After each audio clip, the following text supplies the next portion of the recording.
Assalamualaikum, apa kabar semuanya hari ini anak-anak? Semoga kita semua diberikan nikmat sehat oleh Allah Subhanahu wa Ta'ala. Baiklah, sebelum kita memasuki pelajaran pada hari ini, sebaiknya kita berdoa terlebih dahulu.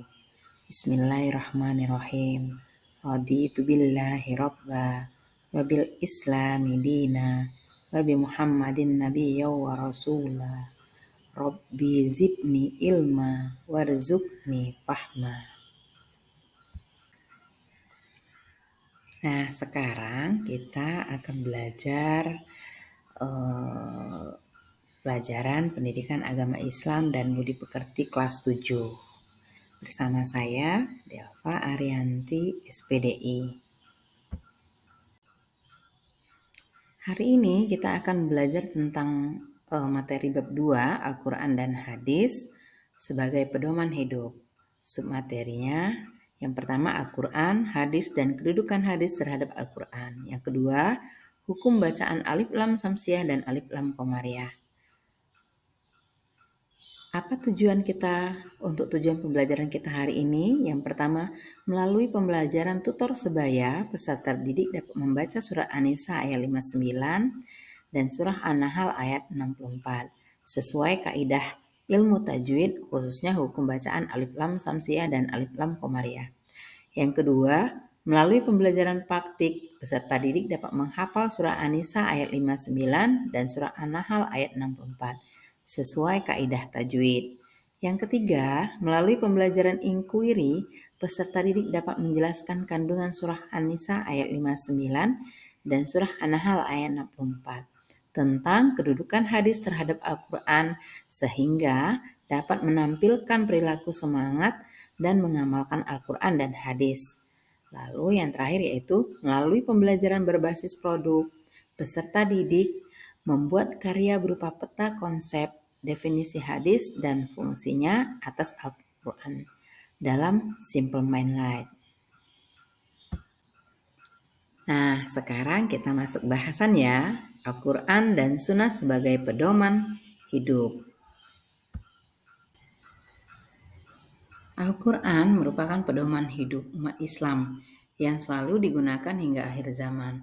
Selain Al-Quran yang menjadi pedoman, ada hadis-hadis Nabi yang menjadi pendukung dari penjelasan Al-Quran tersebut.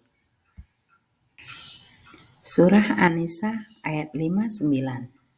Ya ayyuhalladzina amanu ati'u Allah wa ati'ur rasul wa ulil amri minkum فإن تنازعتم في شيء فردوه إلى الله والرسول إن كنتم تؤمنون بالله واليوم الآخر ذلك خير وأحسن تأويلا.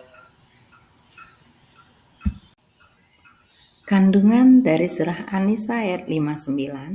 Yang pertama, keharusan bagi setiap mukmin dan muslim untuk taat kepada Allah Subhanahu wa Ta'ala, Rasul, dan pemimpinnya. Yang kedua, ketaatan dan kepatuhan yang dilakukan hendaknya didasari atas keimanan yang bersumber dari Al-Quran dan hadis. Lalu, keharusan menaati pemimpin yang benar, yakni pemimpin yang perintah dan tindakannya tidak bertentangan dengan nilai-nilai yang terkandung dalam Al-Quran dan hadis. Selanjutnya, selama pemimpin memerintahkan kebenaran, wajib hukumnya untuk ditaati dan dipenuhi, begitu pula sebaliknya. Selanjutnya kita baca dulu yuk surat An-Nahl ayat 64. وما أنزلنا عليك الكتاب إلا لتبين لهم الذي اختلفوا فيه وهدى ورحمة لقوم يؤمنون. Adapun kandungan dari surat An-Nahl ayat 64 yaitu 1. Sebagai dasar dan pedoman yang dapat membuka pikiran untuk dapat menilai kebenaran atas bimbingan wahyu. Yang kedua, sebagai pembimbing sekaligus dapat menjelaskan persoalan yang diragukan sehingga umat dapat melihat kebenaran dan kebatilan. Yang ketiga, sebagai petunjuk yang dapat membimbing umat manusia menuju jalan kebenaran sehingga terhindar dari kesesatan. Nah, selanjutnya sebagai rahmat bagi orang yang beriman. Apa saja contoh perilaku yang mencerminkan surat An-Nisa ayat 59 dan surah An-Nahl ayat 64? Nah, ini nih. Setiap umat Islam wajib patuh dan taat kepada Allah Subhanahu wa taala dan Rasul-Nya serta pemimpin selama perintahnya tidak bertentangan dengan syariat Islam.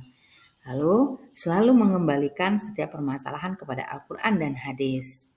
Selanjutnya, meyakini bahwa Al-Quran dan hadis dapat dijadikan pedoman dalam kehidupan dunia dan senantiasa memahami isi kandungan dari Al-Quran agar dapat membedakan sesuatu yang benar dan yang salah.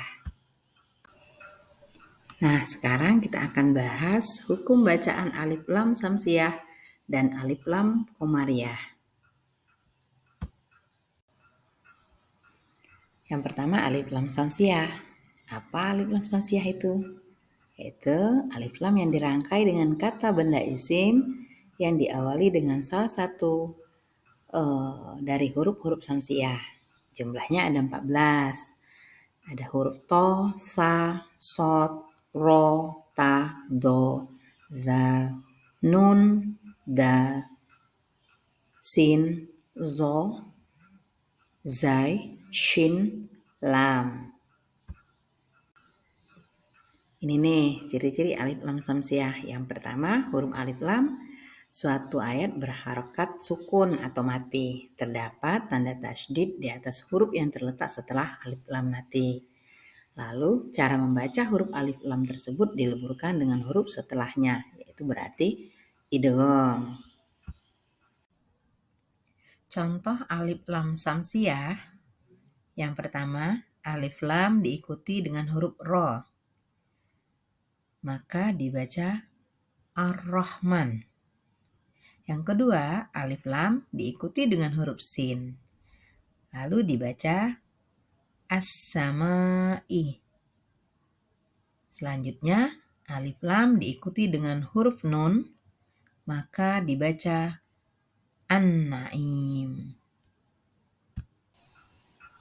Kalau tadi kita sudah membahas tentang alif lam samsiah, sekarang kita bahas tentang alif lam komariah.